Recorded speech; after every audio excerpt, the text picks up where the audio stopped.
I want you to picture you at the end of your life.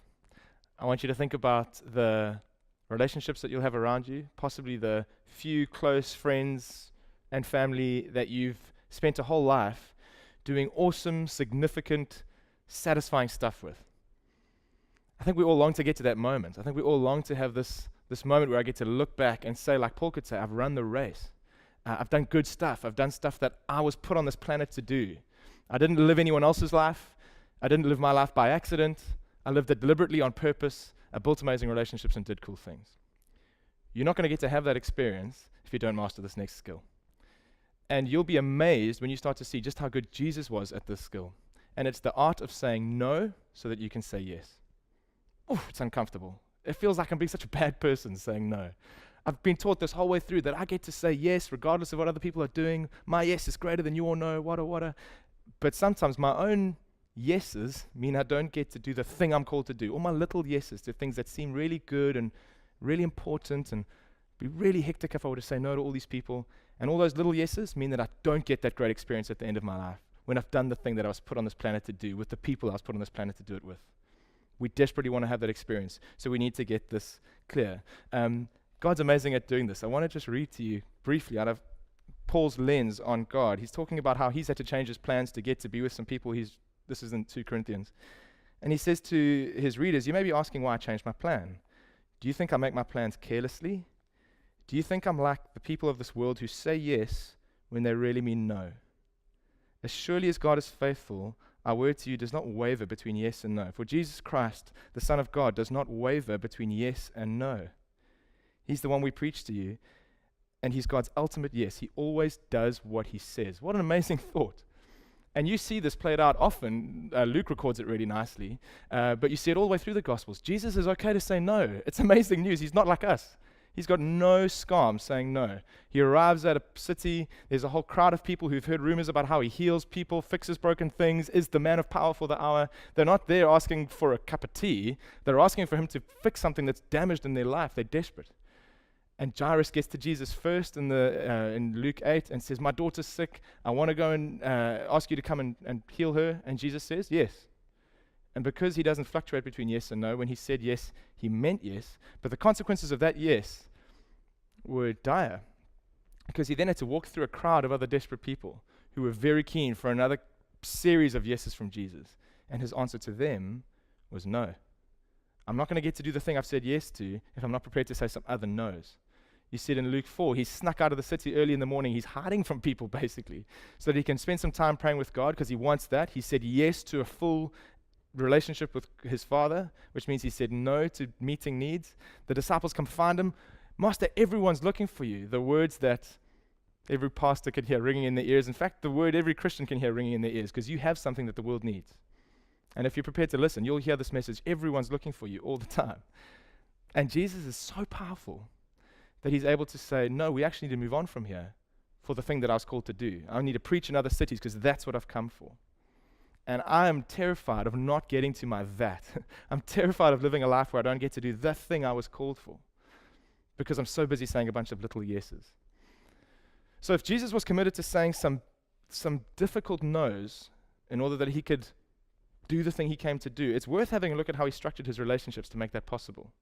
And if I'm going to live for the purpose God put me on this planet for, if I'm going to accomplish the wonderful adventure of glorifying him and bringing his kingdom and doing cool things, my relationships may end up having to be structured the same way. Firstly, notice that Jesus had tears of intimacy with people.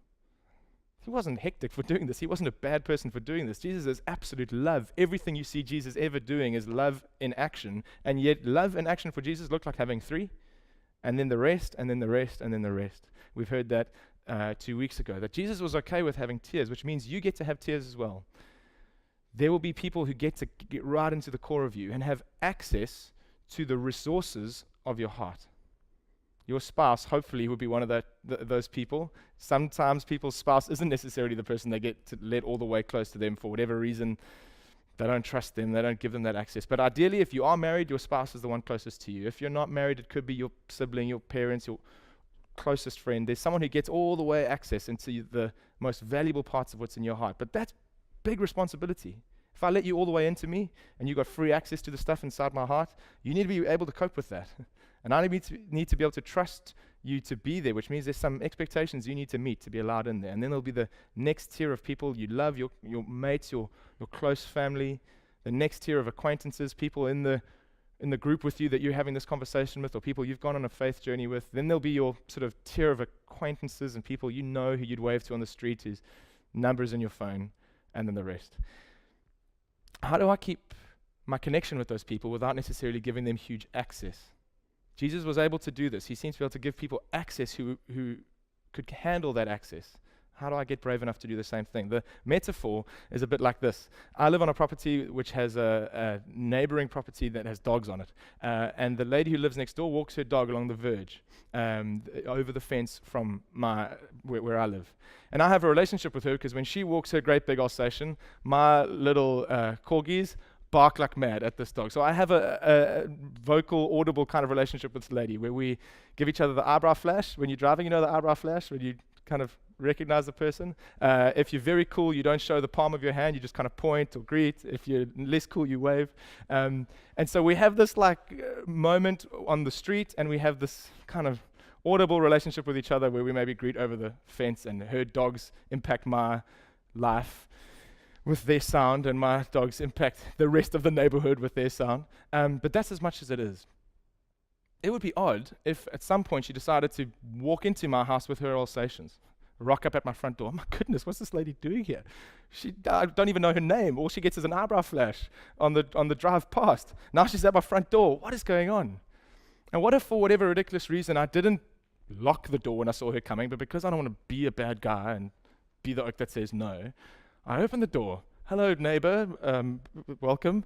She's in my lounge. Hey, Bern, this lady's in our lounge. What's going on? That's my wife, by the way. Not just a way to diss people. And so she's going to our fridge. What's she doing going to our fridge? And there she is with her Alsatian, busy drinking my dog's water and eating their food. She's opening the fridge, taking my chow out of the fridge, and then asks where my bedroom is. Do you mind if me and my dog lie on your bed? And a lady that I had a fringe relationship with, a fence verge relationship with, is suddenly in my bedroom. That would feel ridiculous. Her Alsatian slobbering on my pillow. She doesn't get that level of access. It's right that she doesn't get that level of access. And if I've let her in there, I let her in there. I can't blame her for being there if I've ushered her in and let her come in. The same thing happens in relationships all the time. It is good and godly and wise and loving to set limits and say, this far, no further. I can still be connected to you. I can still fight to know you and be known by you. I can still be honest with you. But I don't have to let you into the resources of my life, the core of my heart. I don't have to give you access if I'm not sure that you can cope with it, if I'm not sure I'm prepared to trust you with it. There are expectations required for you to get to that level, which is why I know of people whose kids have gone off the rails. I knew a family whose son was in drugs and really difficult stuff, coming out of rehab, coming straight back into the home, and then the next thing, all their heirlooms are at Cash Crusaders. And at some point, they had to make the loving decision to say, your choices are going to have consequences for you, and one of the major consequences for you is that you move out a tier or two. I'm changing the locks on the door, and because I love you, I'm going to teach you that you're actually powerful. I'm going to teach you that your poor choices are going to impact your access to my life because the stuff in my life is valuable to me. It doesn't mean you're not valuable to me. It just means you don't get to come in here and damage what the other things that are. And I watched them as they had to do that excruciating thing of tough love, a parent to a child, and say, you don't get to come back here until I'm sure that you're ready for it and can cope with this access. Now, that doesn't mean that someone else gets to be their son all of a sudden. The beautiful thing with that story, just like the beautiful thing for us with God, is that even when we weren't holy enough to be in God's presence, even when God had very rightly changed the locks, the position of his child was still totally available for us. The position of their son was still totally reserved for that young guy.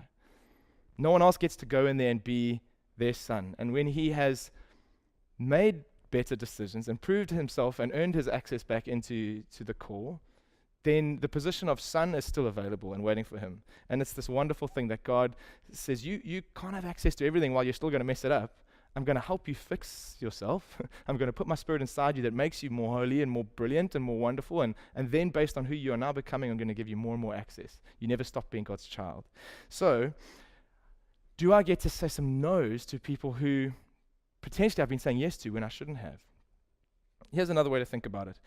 If I were to take my wallet and just drop it on the floor in the mall and walk away, what I'm communicating to everyone is that there's nothing of value in that wallet. It's not important to me. Anyone can have access to it. You don't need to clear any hoops. It doesn't require anything of you. On the flip side, if I were to take that wallet and lock it up in a vault, stash it away, everyone's going, there must be something incredible in that wallet. There must be something hugely valuable in that wallet, because when I put limits around something, when I put boundaries around something, I communicate that it's valuable. When I become convinced that there's something valuable in me, that there is a wonderful, satisfying life that God has designed for me to live, when I've realized that my gifts and my calling are hugely valuable, I'll put limits around that if I believe that. If I don't think it's valuable, if I don't think the stuff inside my life is particularly impressive, I will let anyone have access. I'll open the doors up.